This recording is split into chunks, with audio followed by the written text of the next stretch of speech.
धुळे ग्रामीण आमदार राम बदानेंच्या हस्ते परमपूज्य संत बाल ब्रह्मचारी जिजाजी आप्पा यांचे श्रावण मास निमित्त महाआरती व महाप्रसाद वाटप। याबाबत वृत्त असे की धुळे तालुक्यातील बोरविहीर या ठिकाणी महाराष्ट्र गवडी समाज संघटना 549 धुळे तालुका अध्यक्ष अनिल गवडी व गव्हर्नमेंट कॉन्ट्रॅक्टर कुणाल गवडी यांच्या वतीने परमपूज्य संत बाल ब्रह्मचारी जय जिजाजी आप्पा यांच्या मंदिरात श्रावण मास निमित्त भव्य दिव्य महाआरती महाप्रसादाचे आयोजन करण्यात आले होते।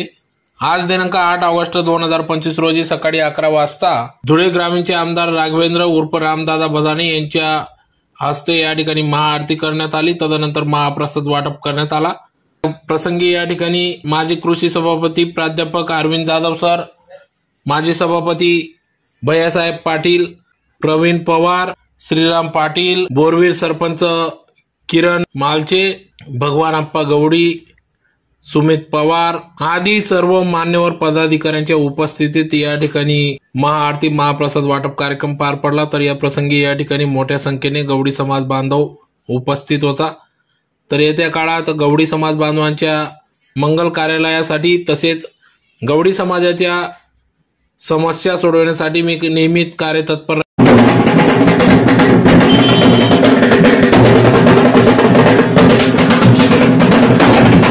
राहील असा विश्वास या ठिकाणी ग्रामीण आमदार राम बदाने यांनी आपली मनोगतातून व्यक्त केले।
सरपंच अनेक सन्मान्य ग्रामपंचायत सदस्य उपस्थित आहेत। बोरवीर गावातील अनेक ज्येष्ठ श्रेष्ठ तरुण मित्र उपस्थित आहेत आणि विशेष करून माझे सर्व बोरवीर आणि पंचक्रोशीतील माझे वडिलांच्या आणि आजोबांच्या वयाचे अनेक ज्येष्ठ मान्यवर उपस्थित आहेत आणि माझ्या माता भगिनी सुद्धा इथं मोठ्या प्रमाणामध्ये उपस्थित आहेत। आमच्या माता भगिनी मोठ्या प्रमाणामध्ये उपस्थित आहेत। त्यांचं मी या कार्यक्रमाच्या निमित्तानं स्वागत करतो, सत्कार करतो, शब्दसमूहांनी आपला सत्कार करतो। आज इथं आप्पांच्या आरतीच्या निमित्तानं हा कार्यक्रम होतोय। 2 वर्षापूर्वी 2 ते 3 वर्षापासून दर कार्यक्रमाच्या या आरतीच्या निमित्तानं इथे येतो। मागच्या वर्षी पण आलो होतो। जिजाजी आप्पांना हात जोडून विनंती केली होती आणि हात जोडून विनंती करत असताना देवाला मागणं केलं होतं की आप्पा मला या विधानसभेचा आमदार कर, आणि आज आप्पांनी मला आमदार करून इथं बोलवलं। आज सुद्धा श्रावण मासाच्या निमित्तानं अतिशय चांगल्या प्रकारचा योग हा माझ्यावर तिथे आला। याच्यासाठी मी आप्पांचं, सिद्धाजी आप्पांचं मनापासून आभार मानतो. शेवटी परमेश्वराच्या साठी हा चांगली गोष्ट आहे. हो पाटील, तुम्हासाठी मी बट्टी ठेवले तर आधी बटाचे डाळ बट्टी शे का भाऊ आज काय शे डाळ बट्टी शिरा आहे ना तेच आणि मग काय नाही मला रोज नाही ते कायम नाही सवय. तर आज मनाकडे दाखा मी चांगलं दिखत ना. तर आज आपल्या या कार्यक्रमाच्या निमित्तानं हा भंडाराचा व महाप्रसादाचा कार्यक्रम सिद्धाजी आप्पांचा आपण इथं करतो. या कार्यक्रमाच्या निमित्तानं या श्रावण मासामध्ये मला येताना आनंद होतोय की माझे आजोबा कैलासवासी अण्णासाहेब दावा पाटील जेव्हा तालुक्याच्या आणि जिल्ह्याच्या राजकारणामध्ये होते, भगवान आप्पा त्यावेळेचे तुमचे सर्वांचे बापजादे सगळ्यांचे पूर्वज हे माझ्या आजोबांच्या सोबत या तालुक्याच्या राजकारणामध्ये होते. आणि त्यांनी या बोरवीर असेल, रानमळा असेल, नरवाळ असेल, लळिंग असेल, दिवाणमळा असेल, तालुक्यामधला जेवढा गवळी समाज आहे, शहरामधला जेवढा गवळी समाज आहे, तो माझ्या आजोबांच्या सोबत तिथं समाजकारणात राजकारणामध्ये होता. आणि आज इथं मारुती पवारांचे चिरंजीव पण इथं सुमित भाऊ उपस्थित आहेत.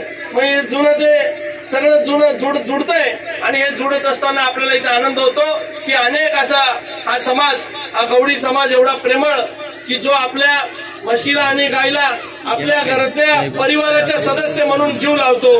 आणि त्याच्यासाठी वेळ प्रसंग काही झालं तर आपलं एक टाइमचं जेवण टाळतो, पण त्या आपल्या घरच्या गाई म्हशीला तिथं चारायला तिथं टाइम टू टाइम नेतो.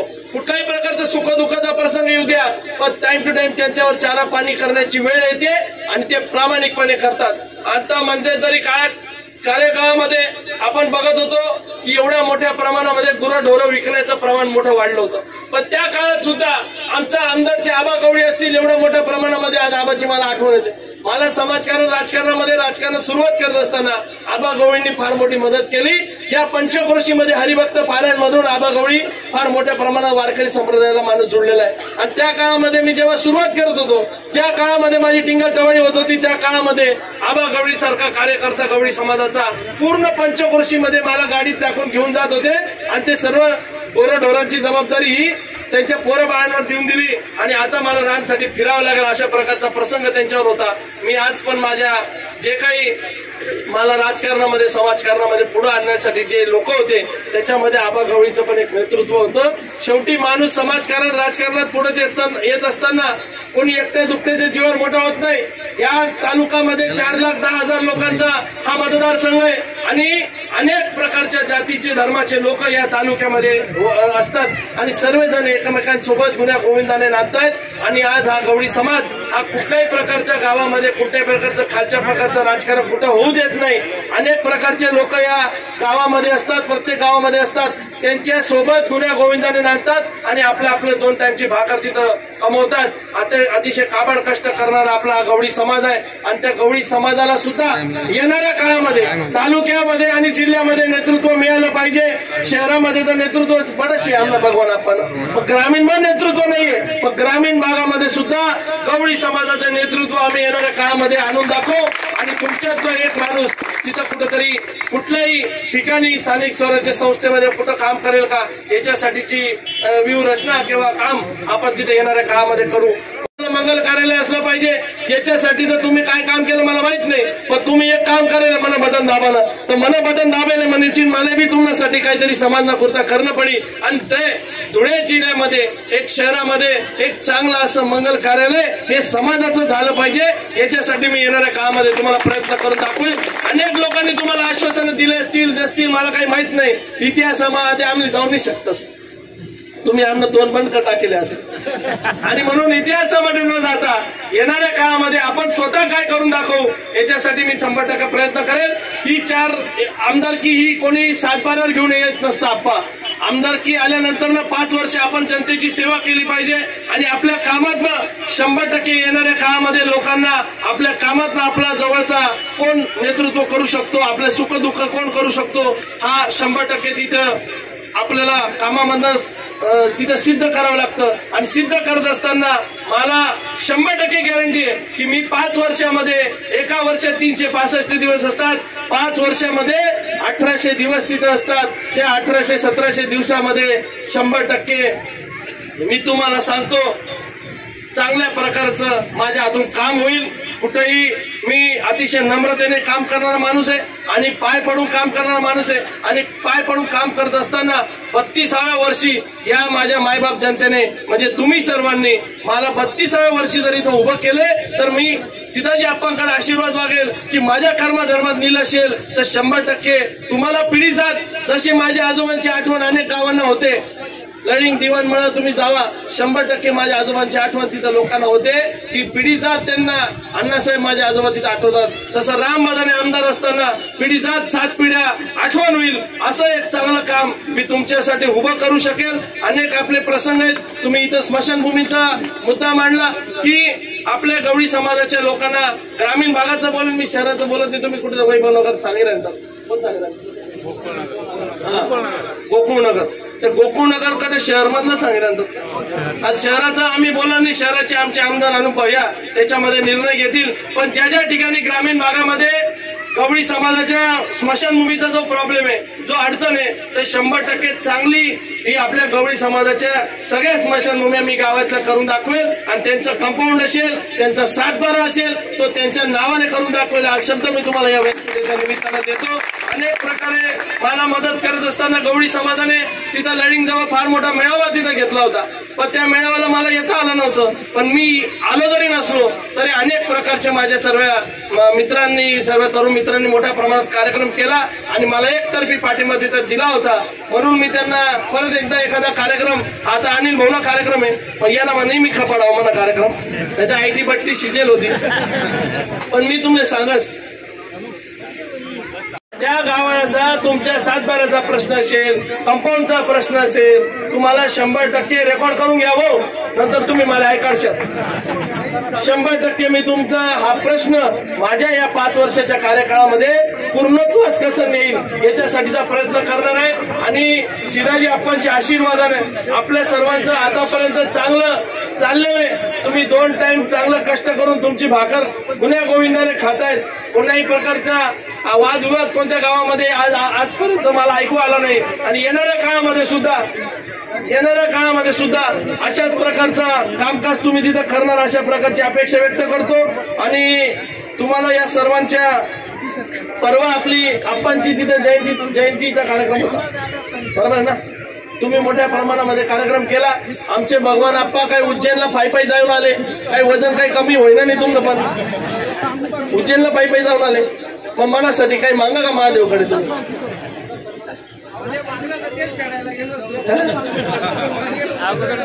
आता पूर्ण टाइमला कोण मागेल कोण फेडी पूर्ण टाइमला मी जा आणि म्हणजे आमदारची मागणी आता आता मी तुम्हाला सांगतो अनेक असे सर्व समाजाचे लोक अनिल भाऊवर प्रेम करणारे अनेक असे लोक इथं उपस्थित आहेत। त्यांचे सर्व नाटक होत्याचे सर्व महिला मंडळी ज्येष्ठ मान्यवर तिथं उपस्थित आहेत। तुम्ही दरवर्षी हा इथं महाप्रसादाचा कार्यक्रम करतात।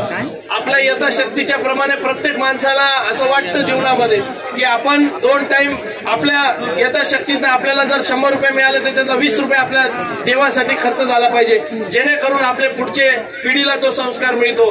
तुम्ही अतिशय चांगल्या प्रकारचा पायंडा इथं पाडलेला आहे। इथं अतिशय चांगल्या प्रकारचं मंदिर इथं बांधलेलं आहे। सभागृह पण तिथं बांधलेलं आहे आणि या सभागृहाच्या निमित्ताने मी तुम्हाला सांगतो की तुमचं देखील फार मोठं समाजामध्ये योगदान आहे। तुम्ही हे योगदान करून हा समाज एकवटण्याचा प्रयत्न करताय। शेवटी हा सर्व समाजाचा माणूस कुठंतरी संघटित झाला पाहिजे तो एकत्रित झाला पाहिजे त्याच्यामधनं एकत्र येऊन जसं तुम्ही लगींना पहिले राऊंड मारी बटतास ना काय करतास तुम्ही तर पंचमंडळ बसतात आणि काय करतात होका घेता वाटतं तिथं सगळ्यांना बोल्या बंधन करतात।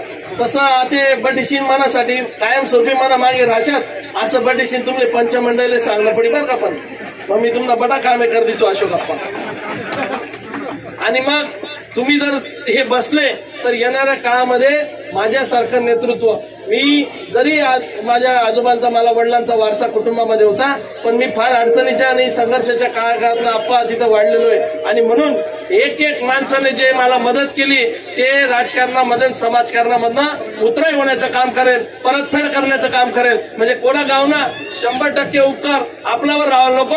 तर एखाद्या गावामध्ये गौत तर काय भाऊ तू काय करा आमण्यासाठी, तर 4 गोष्टी त्याचे तोंडपाठ सांगता यायला पाहिजे. कोणतीच प्रकारची बॅनर लावायची परिस्थिती माझ्यावर येणार नाही. लोक तोंडपाठ सांगतील अशा प्रकारचं काम मी माझ्या हातून करून दाखवेल. अनिल भाऊ, तुम्हाला सामाजिक राजकीय क्षेत्रामध्ये आम्ही येणाऱ्या काळामध्ये तुम्हाला चांगलं भविष्य आहे आणि तुम्ही हे काम करत राहा. लोक ऑटोमॅटिक त्याच्यामध्ये एकमेकाला वाढून तिथं देत असतात. कुठंच मागायला जायची गरज नाही. लोकांची सेवा करत राहिली तर लोक ऑटोमॅटिक वाढून तिथे देतात. त्याचं उदाहरण मी एकमेव तिथं आहे. तुम्ही अतिशय चांगल्या गावामध्ये राहता. बोरवीर गावामध्ये स्वर्गीय पितांबर चिपळूणचा वारसा तिथं लाभलेला आहे आणि अतिशय चांगल्या प्रकारचा वारसा हा होता. अतिशय मोठ्या प्रमाणामध्ये दूध संघ त्यांनी तिथं सुरू केला आणि त्या दूध संघाला एवढी मोठ्या प्रमाणामध्ये किमया होती, त्याची ख्याती होती की महाराष्ट्रातनं शरद पवार साहेब बुलेटवर हा दूध संघ बघायला आले होते. अतिशय चांगल्या प्रकारचा वारसा तुम्हाला या गावामध्ये लाभलाय आणि हे गाव हे सुद्धा 12 परखड जातीचं गाव आहे आणि या गावामध्ये तुम्ही गुण्या गोविंदाने तुमचा सर्व समाज आणतो. त्या प्रकारे मी तुमचं सर्वांचं अभिनंदन करतो. तरुण मंडळींची पण फार मोठी जोड तुमची तिथं उभी राहिलेली आहे आणि ही जोड पुढे पण अशीच टिकत राहू अशा प्रकारची अपेक्षा व्यक्त करतो. व मोठ्या प्रमाणामध्ये या कार्यक्रमाला आपण सर्व उपस्थित झालात. आता मला एक जण सांगेल ना ती बघतील की टाइम होई घ्या बुवा असं, म्हणून मी आता माझं भाषण आवर्तं घेतो. काही जास्त वेळ होईना का भाऊ? नाही ना. म्हणून मी तुम्हाला सांगतो की आता जास्त वेळ न घेता आपल्याला भंडाराचा व महाप्रसादाचा कार्यक्रमाचा लाभ घ्यायचा आहे. कोणी इथं महाप्रसाद घेतल्याशिवाय जाऊ नका. हा लाभप्रसाद हा सिद्धाजी आप्पांचा प्रसाद म्हणून आपण सर्वजण घ्याल अशा प्रकारची अपेक्षा व्यक्त करतो. या कार्यक्रमाला मला बोलवलं, आमची भारतीय जनता पार्टीचे पदाधिकारी बोलवले, आमचा आदर सत्कार सन्मान केला, त्याबद्दल मी सर्व मान्यवरांचं मनापासून तिथं आभार व्यक्त करतो. असंच प्रेम आणि आशीर्वाद हा समाजाच्या पदाधिकाऱ्यांचा आणि समाज बांधवांचा आमच्यावर असू द्या अशा प्रकारची विनंती करतो. आणि सिद्धाजी आप्पांना आम्ही आशीर्वाद मागताना हे पण मागतो की आम्ही उठणार नाही, मातणार नाही, आयुष्यभर आम्ही सर्वांचे पाय पडत राहू आणि पाय पडूनच आम्ही तुमच्या सर्वांची सेवा करू. हा शब्द या व्यासपीठाच्या निमित्तानं तुम्हाला शब्द देतो व माझं लांबलेलं भाषण थांबवतो. जय हिंद, जय महाराष्ट्र.